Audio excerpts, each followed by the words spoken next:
Panera Bread. Depending on who you are talking to, the word Panera is the combination of Italian words, pane meaning bread and era meaning time. Alternatively, the word Panera means basket of bread in Spanish, and this is not to be confused with au bon pain, which is French for good bread. Although both brands belong to a German conglomerate called Jab Holding Company, which is German for Jab Holding Company. This all-American chain of fresh-smelling bread and fancy-sounding Europe words has been trailblazing the fast, casual restaurant sector from its inception. The early years of the business is a story of one company morphing into another company, and then another. A few tweaks to the product line, a quick refresh, and so on. Panera Bread calls this transformations, and there's 5 of them, so let's go. Transformation 1. It's the 1980s, free market economics, strong mustaches, and a 400 square foot cookie store in Boston, Massachusetts. There was nothing crazy or kooky about it, just a regular store that sold cookies. Ron Shaich had already started his cookie business when he partnered with Louis Kane from a small local bakery chain called Au Bon Pain. They realized the potential in selling premium cafe-style food like filled croissants and upmarket sandwiches, rather than simply selling bakery items. Au Bon Pain became a public company in 1991 and went on to open hundreds of bakery cafes. Transformation 2. Taking it up a notch, Transformation 2 saw the acquisition of the St. Louis Bread Company in 1993 for $24 million.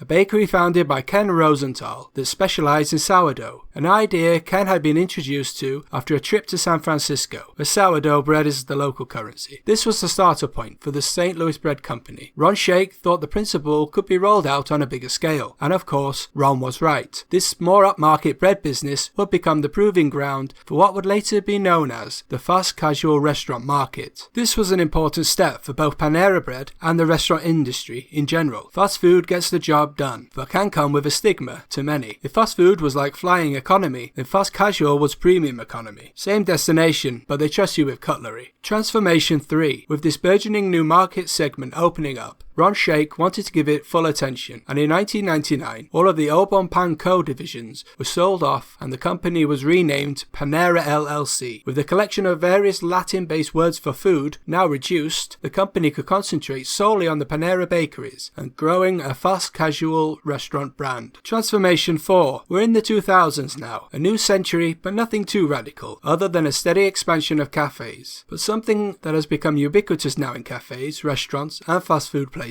is a humble free Wi-Fi. Panera Bread was early to the game as a large chain with Wi-Fi as a means of keeping customers coming to stores, but also keeping them there longer. Obvious nowadays, but devices like smartphones were a new phenomena at the time, and data was much slower and more expensive. Something Panera Bread was also doing during this time was displaying calories alongside menu items, and doing this voluntarily. At the time, this move offered transparency to the menu, as it was not commonplace to do so. For a brand looking to elevate itself as a more premium brand, this sends the message that you are more open and transparent regarding your menu. Many places now legislate this for all large restaurant chains, so the kudos has been lost and no longer a differentiator. Transformation 5 takes a little more deciphering. Words like runways for growth, digital, multi-channel access, omni-channel, and 100% clean food are thrown around. So if you want a cheese sandwich, what does all this mean? Let's start with 100% clean food, which Panera Bread claim they are the first and only restaurant company to commit to and achieve 100% clean food. This seems an odd statement. Well, it appears to amount to the removal of ingredients of the artificial nature. 100% clean food may be marketing speak, but Panera Bread, to its credit, is moving things in the right direction. Additives and chemicals that have become commonplace in processed food in recent decades are there for convenience, longer shelf lives, and substitutes for real ingredients. Keeps costs down, but ultimately, these additives are for commercial reasons, and that's why your grandma's scone recipe isn't 17 pages long. Now that you are the best at something you've just invented, it is of course logical to share your expertise. This would be in the form of a clean consultant, a consultancy service started by Panera Bread that aims to help other chains source cleaner and more natural ingredients. This is good for 2 reasons. Firstly, a cleaner supply chain and lack of unnecessary additives in food is a positive. And secondly, this is a masterclass in publicly trolling your competition. Either way, well played. A digital strategy is clearly high on the agenda for Panera Panera Bread, with the company announcing that in 2017 that it hit its $1 billion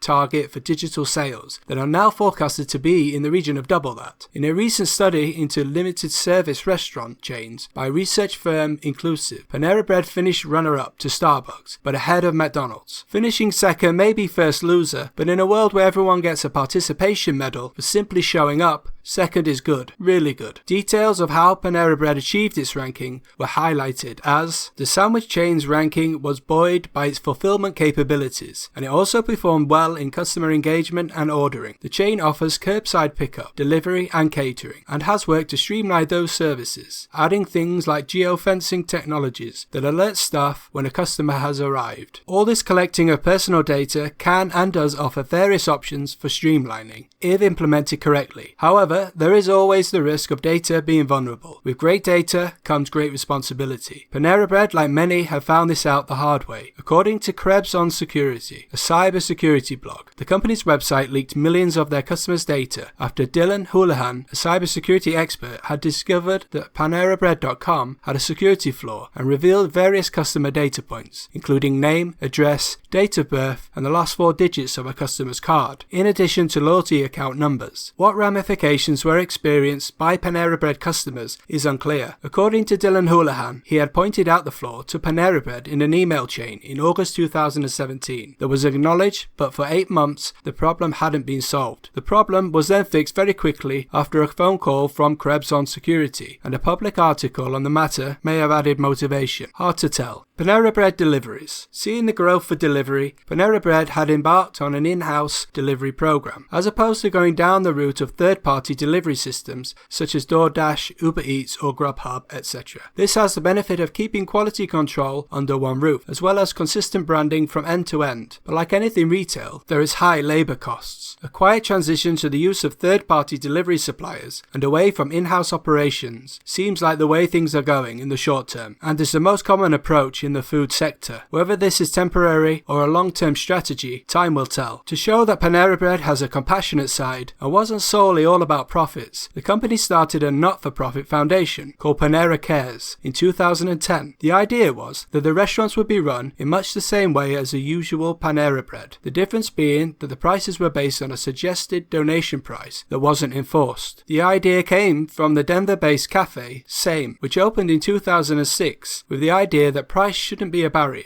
Some people could afford to pay more and some might pay less. A great concept that Same has proven can work, but it is a difficult transition for a large corporate chain and was beset with problems from the get-go. The Portland, Oregon location was reportedly only able to recoup between 60 to 70% of its total costs, as there were too many non-paying customers. The difficulty for a corporate chain is that it is not a small local charity. There is cynicism from the off. If your goal is to break even, then it is at very least free marketing activity and some kind of charitable tax status. Panera Bread were probably sincere with this attempt at building a community restaurant just like Denver's Same. Panera Bread has since closed all Panera Cares locations, citing viability issues, and has admitted defeat. Same Cafe in Denver, on the other hand, is still going strong. So if you're sat in a Panera Bread using the free Wi-Fi to Google Translate all the made-up Europe-sounding words that you keep hearing, you at least know that your food is 100% clean, just like your grandma's scone recipe, and that Panera Bread cares up to a point.